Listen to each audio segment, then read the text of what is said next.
Imagine a single tree sparking one of the most tense military standoffs of the Cold War. A confrontation so volatile it brought the Korean peninsula to the brink of a new conflict. This isn't fiction. This is the incredible, untold story of Operation Paul Bunyan. Today, we're journeying deep into the Korean demilitarized zone, the DMZ, to a time when a simple act of pruning a tree nearly ignited a full-scale war. Our story begins on August 18th, 1976.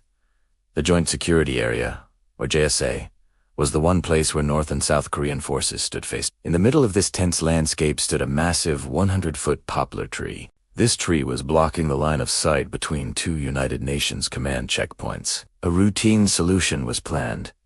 A small team of American and South Korean soldiers, escorted by Captain Arthur Boniface and First Lieutenant Mark Barrett, went out to trim it. They were armed only with sidearms, as was the rule in the JS. What happened next was horrifically swift and brutal. North Korean soldiers, led by a senior lieutenant, arrived and demanded the pruning stop. When Captain Boniface refused, the North Koreans, using axes dropped by the work crew, attacked. In the ensuing chaos, both Captain Boniface and Lieutenant Barrett were tragically killed. The world watched in shock.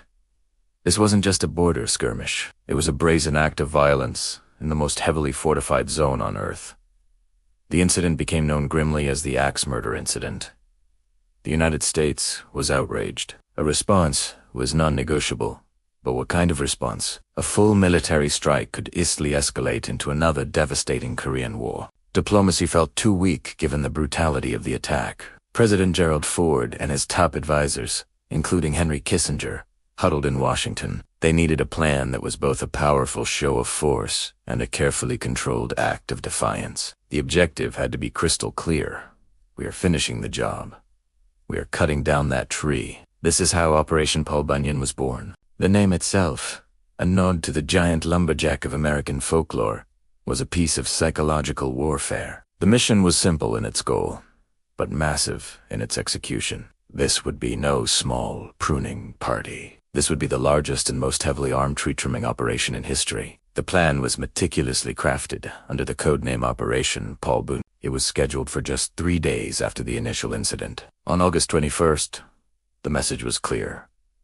There would be no hesitation, no backing down. The core of the operation was a team of U.S. and South Korean combat engineers armed with chainsaws. But it was the force protecting them that was designed to send an unmistakable message to Pyongyang. At dawn, the operation began. A convoy of 23 American and South Korean vehicles rolled into the JSA, carrying the engineers. They were backed by a 64-man South Korean Special Forces team, armed with rifles and trained in Taekwondo, ready for hand-to-hand combat. Overhead, the sky buzzed with power. 27 U.S. helicopters, including Cobra attack helicopters, circled B-52 bombers from Guam, capable of carrying nuclear payloads, flew high above. Their presence, a silent, terrifying threat. F-4 Phantom and F-111 fighter jets were scrambled, ready to strike at a moment's notice. Anti-Ground tanks and artillery were positioned just south of the DMZ, their guns aimed north. The aircraft carrier USS Midway and its battle group were moved into a strategic position off the coast. The entire U.S. military in South Korea was placed on DEFCON 3, a heightened state of alert. This wasn't just about a tree anymore. This was a raw display of military might, a carefully choreographed dance of deterrence designed to show North Korea and the world that the United States would not be intimidated. Every soldier, every pilot, every sailor knew the stakes. One wrong move, one miscalculation, and the tinderbox could explode. As the U.S. and South Korean engineers fired up their chainsaws, the sound echoed across the silent JSA. North Korean soldiers rushed to their positions, watching in disbelief. They reportedly set up machine guns, but they did not fire. They were faced with overwhelming, undeniable force. The sheer scale of Operation Paul Bunyan had caught them completely off guard. They could do nothing but watch. In just 42 minutes, it was over. The poplar tree was reduced to a stump. The engineers packed their chainsaws, the soldiers boarded their trucks, and the massive military presence began to stand down. The convoy rolled back out of the JSA, leaving behind a powerful symbol of American resolve.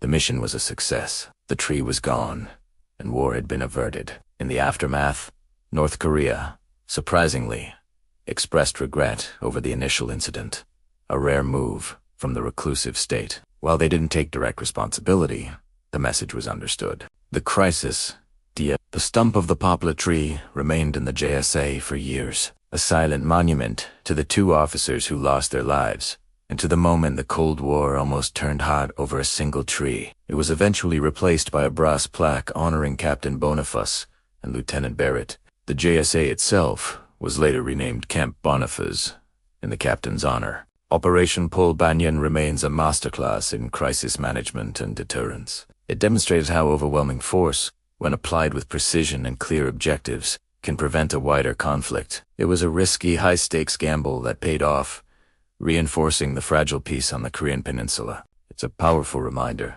that sometimes the biggest statements are made not through all-out war, but through unshakable resolve. The story of that poplar tree serves as a chilling and fascinating chapter in military history, a testament to the brave soldiers who stand guard on freedom's frontier. Thank you for joining us on this deep dive into history. What do you think about the decisions made during Operation Bunyan?